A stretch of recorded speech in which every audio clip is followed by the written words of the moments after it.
I can't create the fire in your soul, but I can fan the flame and help ignite more inside you. That's my prayer and my sincere hope.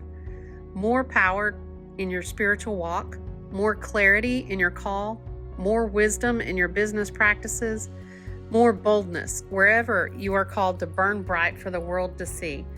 So come on in, grab your coffee, and let's spark a conversation that ignites more in your life. Hey, everybody. Welcome to the Igniting More podcast. I'm Connie W. Coleman, and I am thrilled to be here with you today. Today's episode is in partnership with Heartbeat International, and I am honored to have this opportunity to spend a little time with you today. Today's episode is part one of a two-part series. I was asked a while back to do a training on what to look for as warning signs of an organization that might be in trouble. So today is part one of that series. We'll get to part two next time.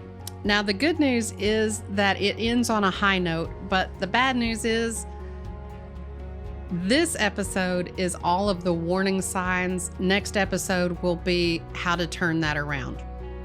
So we are going to dive right in. The title of this one is, Will Your Organization Be SOAR, S-O-R-E, or will it SOAR, S-O-A-R?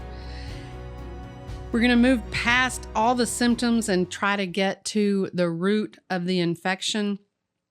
I do please want you to hear me. This is not about trying to get you to do your thing my way.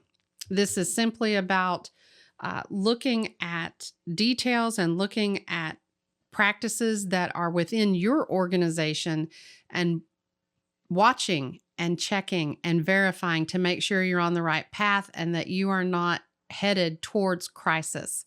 If you can catch it before you get there, you are miles ahead. So let's just dive right in.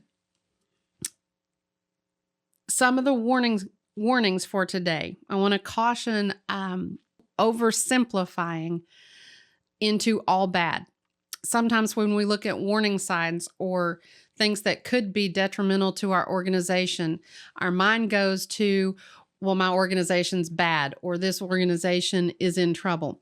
And I don't want you to oversimplify. We're simply identifying things that could lead us into crisis.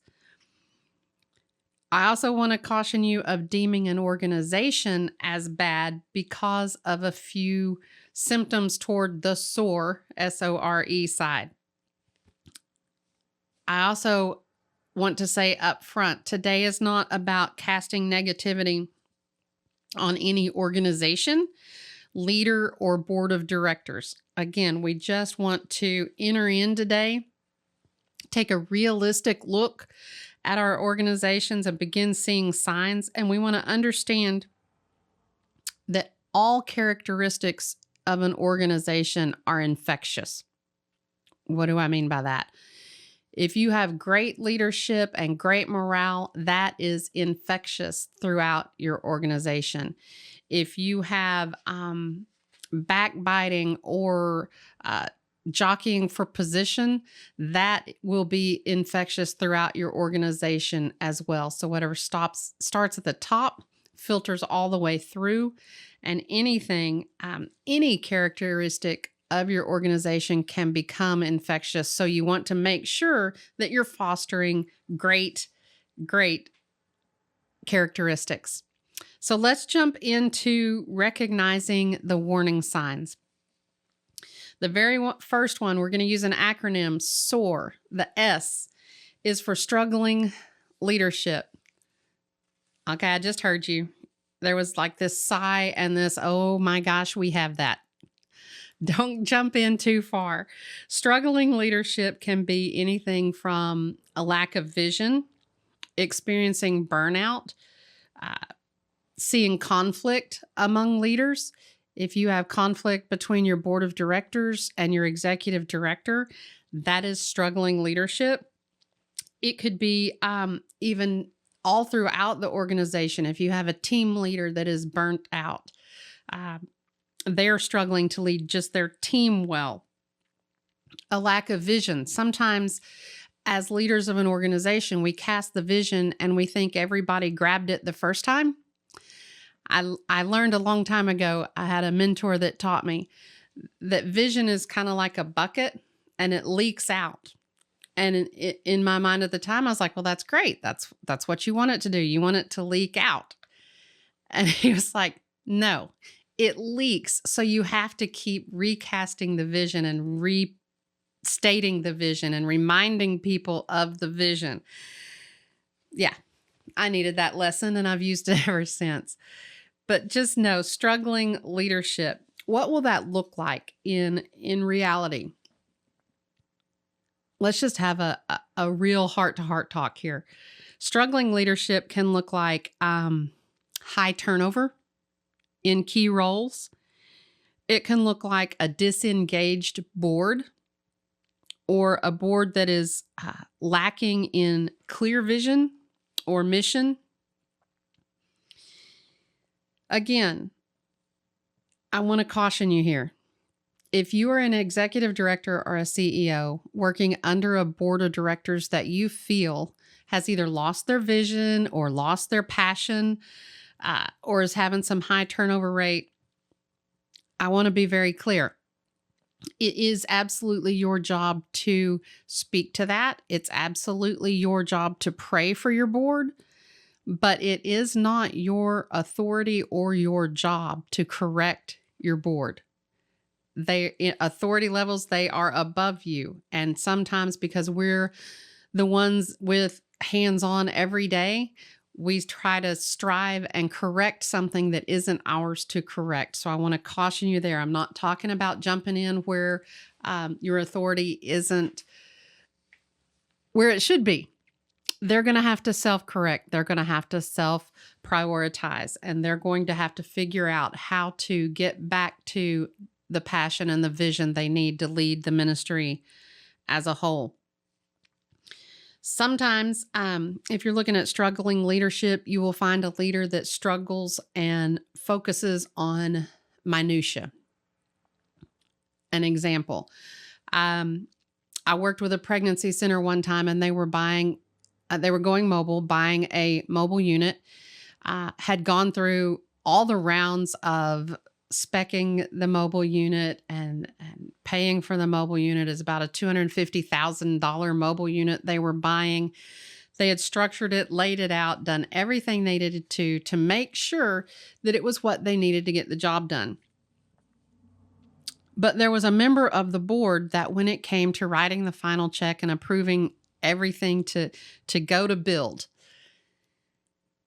he came to the board that evening and he refused to sign off on building the unit because the executive director had not asked about the hinges on the cabinets. No, I'm not kidding. $250,000 mobile unit with a company that builds them all the time. And the board of director was going to hold up a year of progress over $2.50 hinges. Focusing on minutia. Sometimes leaders are struggling, and so they focus on the things that they think they can handle and they think they can manage instead of focusing on the good of the organization. I've seen organizational CEOs and presidents of companies that will hold up payroll for hours and hours and hours, going back through payroll for every 15 minutes, every 5 minutes here, every checks and balance through massive payroll.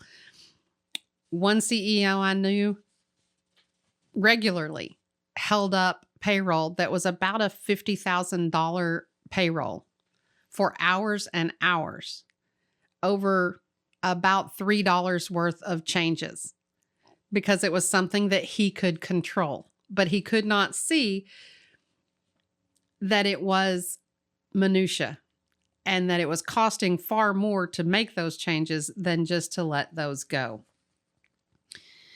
Too many distractions. You get leadership that is focused in too many different directions. What does that look like? I spoke at a banquet not too long ago, and as regular, the banquet had the donation forms, and on the back of the donation forms, it had opportunities for people who were attending the banquet to volunteer. And that's great, and that's standard, except there were 32 opportunities to volunteer for this center. Now, I've been a part of pregnancy centers for a very long time. I understand what they're volunteering for. I'm familiar with all of it. And it was overwhelming to me, the number of choices there were. I can only imagine as someone attending. What does that have to do with struggling leadership? Well, as it turned out, that was one characteristic of a leader who was very much distracted and all over everywhere and could not focus in on the point of the mission because he was all over the place. And that's just one of the ways that it presented itself at the banquet. A leader that has too many directions. Leading well is all about walking in your authority. And what do I mean by that? All authentic authority is God-given. So you do not need to hustle it. You don't need to hoard it, hide it, humiliate it, or holler it. Okay, that's a lot. No need to hustle it, which means you don't have to walk around trying to drum up that you're the leader and fight for position and try to get people to follow you. You just lead. You just walk in what you're called to do. There's no need to hoard it. Leaders sometimes get into the mindset that if I have all the information, I have all the power. If I know the most, then I am the most in charge. When truly good leaders don't have to try to hoard information. They delegate. They pass information on. They strengthen their team members. You do not have to hoard it if you're truly walking in authentic authority. You don't have to hide it. False humility, trying to hide that you're really the one leading the team, leading the organization, that doesn't do anybody any favors as well. Again, if God has put you in that position and put you in that role, just step up and walk where he leads, period.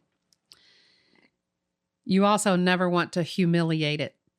When God gives you authority or God blesses you with an anointing or a calling, the last thing you want to do is humiliate the Spirit, humiliate God that put you in that role. And so you are responsible for guarding the authority that God has given you and stewarding it well. And the last one, there's no need to holler it. I knew an executive director one time that walked up and down the hall, and multiple times a week, if she came into differing opinions, she would simply say, well, I'm the leader. Well, I'm sorry. If you have to repeatedly tell people that you're the leader and you're the one in authority, you're probably not. Just walk in it. If God has set you in that position, he will equip you, and you just walk in what he's called you to. So, what is one other area of struggling leadership? And that's leadership and governing failures. Poor governance, poor leadership, poor policies and procedures have led to substantial setbacks in organizations and ministries. In some cases, weak boards allowed CEOs or key executives far too much autonomy without sufficient oversight. Good leadership trusts but verifies. Good leadership puts policies in place as boundaries so that the people that work underneath you and around you have clear guidelines. They know their jobs. They know how far they can go. They know what's expected, and they can operate at their highest gifting because you have done your job as a leader. So that is struggling leadership. And those are some of the characteristics that you will see. So what's the O in all this good news. Operational breakdown. Poor communication, inefficient processes, or financial mismanagement all comes under operational breakdown. Again, policies, if they are outdated, one-sided. I've walked into a lot of organizations that have policy for one part of the business they do, but they haven't bothered to policy or protect the other aspects. For instance, you might have medical policy and not have accounting policy. And so you have failed to rightly manage and steward and guide the financial side, but you have done the medical side. So you don't want one-sided policies that are not being followed. One of the main mistakes that people make is they policy to such a degree that they cannot keep up and continue and operate under the policies. There's gaps in areas. Cybersecurity, for one. There's gaps in policying your cybersecurity. And the ones that are in place aren't being followed. You don't require your people to follow them. Nothing will get you in trouble faster in an organizational breakdown than having something policied and not doing it. So make sure that your policies are up to date. Your bylaws, again, are either outdated or too restrictive. Again, I get it, but there's some bylaws that are written that say, this organization is going to have a board meeting the third Monday of every month. But you realize you've sat on the board for 2 years and you've never met on a Monday. That simple, you're out of compliance. So what do? You write your bylaws, say we will meet at least quarterly. Then if you meet monthly, you're ahead of the game. You're over and above what your bylaws state, and you're always in compliance. Another area of operational breakdown would be in the area of financial instability. I was at a center not too long ago that was spending about $1.5 million a year. Yeah, spending $1.5 million a year. The year I was there, they hadn't quite taken in 1.5, but they were spending it. When I asked to see their budget and how their money was being allocated, they let me know that they didn't have a budget. They hadn't for years. And so they were just, if they had money in the bank, they were spending money. There was no accountability. There was no oversight. The checks that were coming in were being deposited on one site. Their bookkeeper was 4 hours away, but they had various people and their children literally doing the deposits and seeing those stewardship checks coming in. They had all manner of financial lack of accountability, lack of good stewardship, lack of a budget. And even though they were running about $1.5 million, they had faithful donors, they had all the things, they were upside down and in danger of having to close the doors. The saddest part of that is they were located close to a very prominent abortion clinic. They needed to be there. They were doing great work in the clinic. They were doing great work with their clients. But they had to get their financial piece under control if they were going to be able to continue to operate and serve their community. Cash flow problems, misaligned budgeting. This is where we go back to what is your vision? What is your success? A lot of times we'll see budgeting done where it doesn't even match what it is you say you're standing for, what it is you say you're trying to accomplish. And that area of your budget is just minuscule, while another area that doesn't have anything to do with your primary focus has gotten out of range, out of control, and you haven't gone back and looked at that. Financial mismanagement is the number one cause of nonprofit distress. Now, that's not something we like to say because nonprofits depend on donors' faith and donors' stewardship and donors believing in the mission.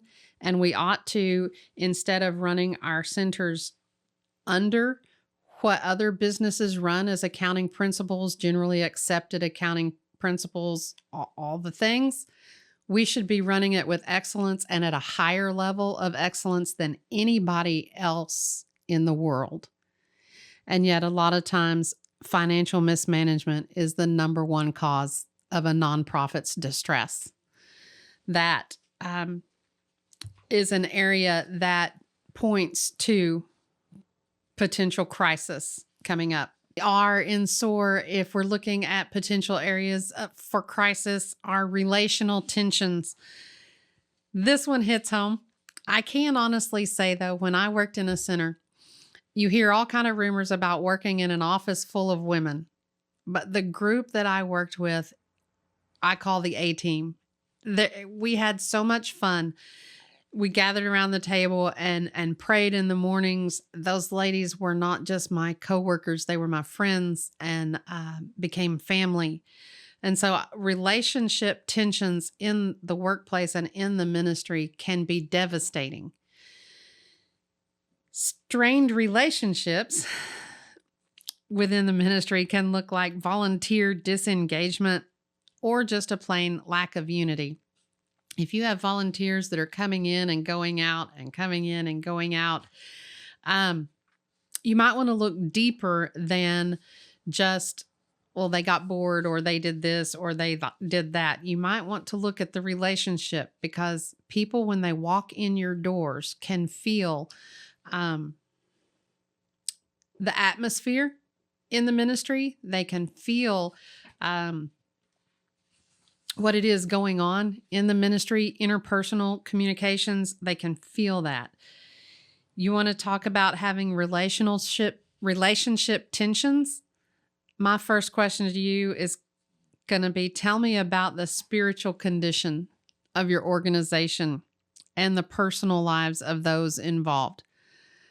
Let's back up to, what are you doing in your personal life? Are you prayed up? Are you prepared? Are you in the Word? Are you doing what you need to do to have a peaceful and unifying spirit in the place? Are you coming together and praying together? And I know in the scope of things that sounds trivial, but it's really hard to be mad at and to be in disunity with people that you're praying with every day. Start there. Figure out the core of the unity issue. Chaos in the ranks. I'll tell you one thing about chaos in the ranks. I was at a board meeting not too long ago doing some consulting, and one of the members of the board was a pastor.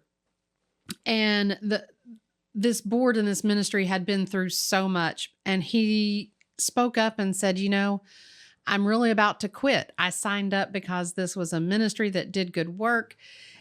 And I'm afraid that we've gotten so far the other direction, like it's not even something I want to be involved with. And out of his mouth came,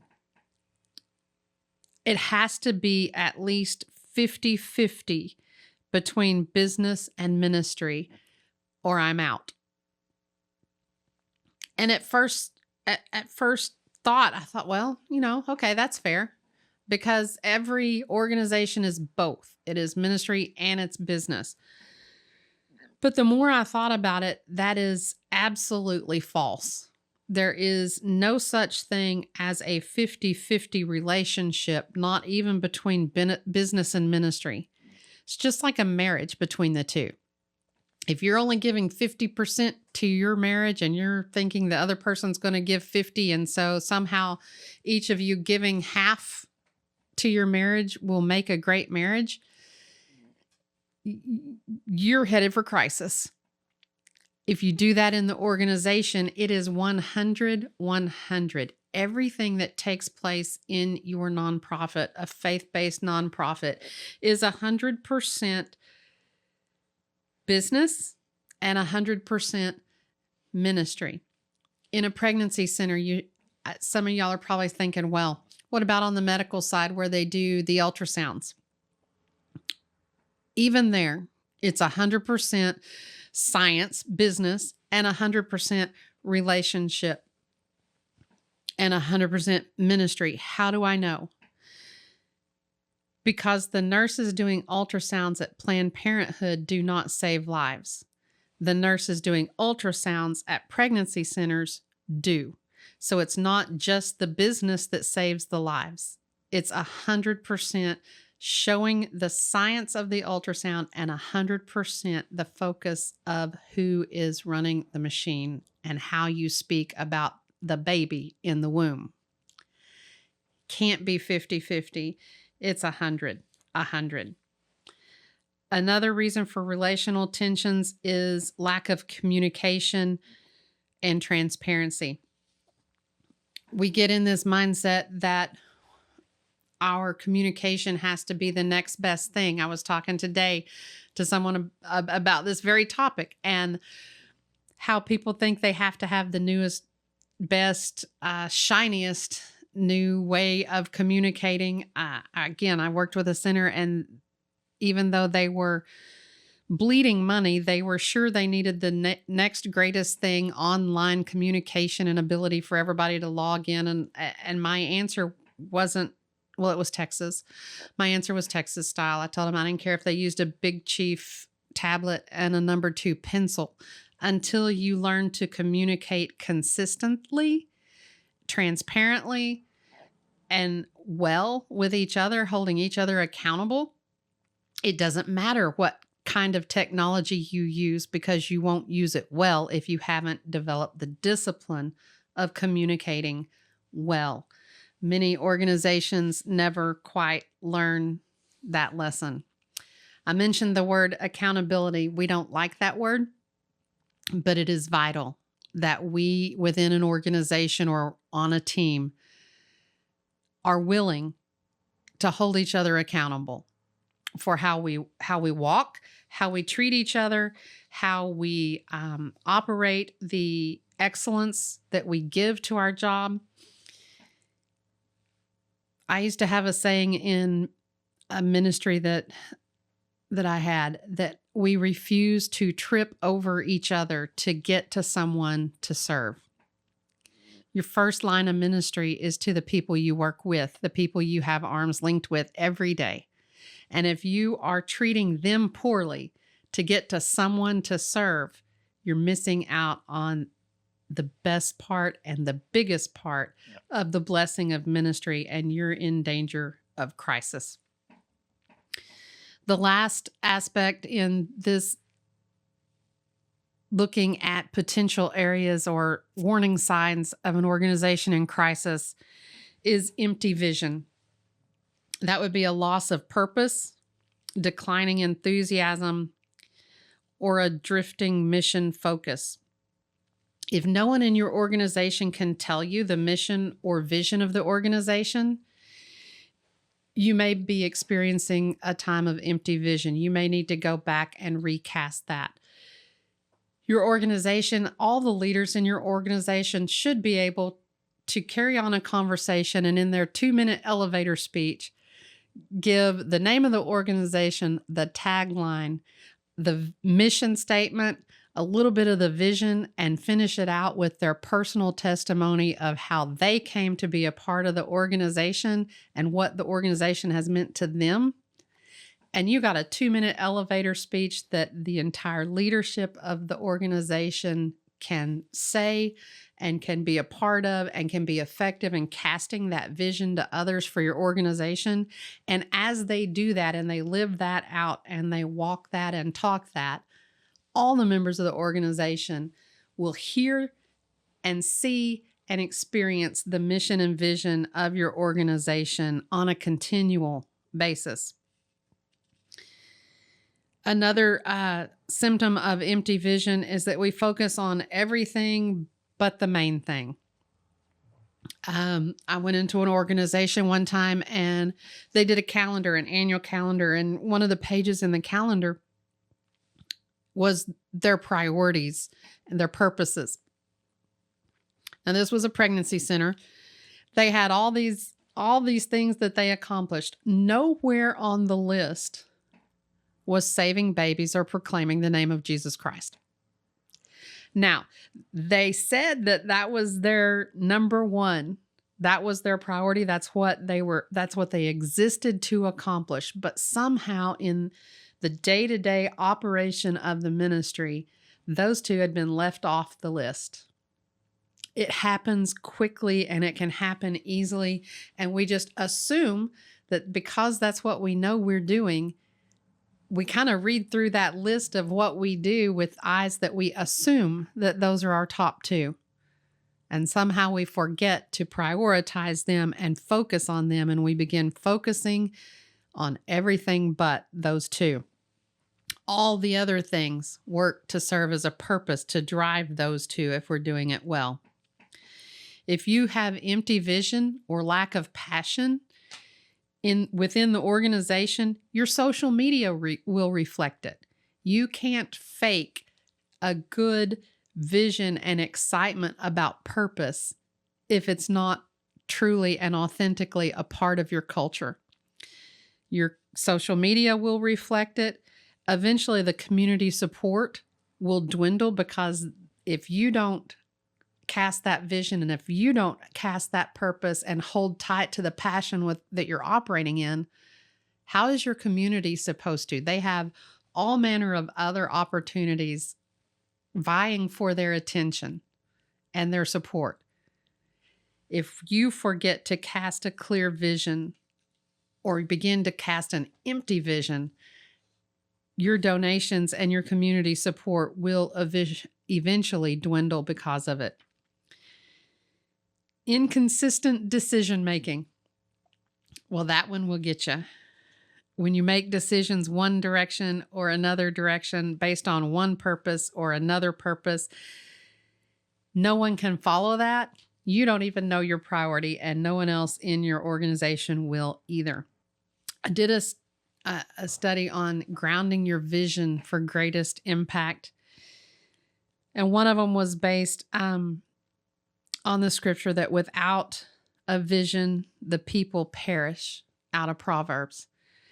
If you don't have your vision down, if you are not continually going back to the Lord to give you vision, to continue vision, to give you what you need to carry out that vision, the people will perish and the organization will suffer. In Ezekiel, it says, without a vision, we can be deceived. There's a lot of deception going on in this world today. And the quickest way to have an empty vision is to get deceived into something you were never meant to be a part of, or you were never meant to follow down that road. And if that vision is not carrying you straight down the path, you will be deceived in one area or another. And the last one, without a vision, we will absolutely operate in fear. Empty vision gives way to fearful decisions, to budgeting fearfully, to backing up on what you feel like God's calling you to do next out of fear, to step back in what He's called you to out of fear of what someone might say or might do. This podcast was a little delayed in some ways out of fear, just because this isn't my normal thing. This isn't what I do on an everyday basis. But I knew the Lord had called me to it.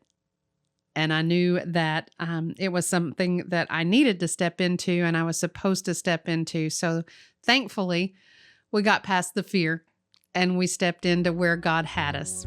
And so I just want you to understand that this struggling leadership, operational breakdown, relational tensions, and empty vision, those can strike and wreak havoc in your personal life and your professional life, individually or organizationally. Be on guard. be on guard and watch for the signs of a crisis awaiting. Thank y'all for being here for this episode of Igniting More. Have a great day, and we'll see you next time.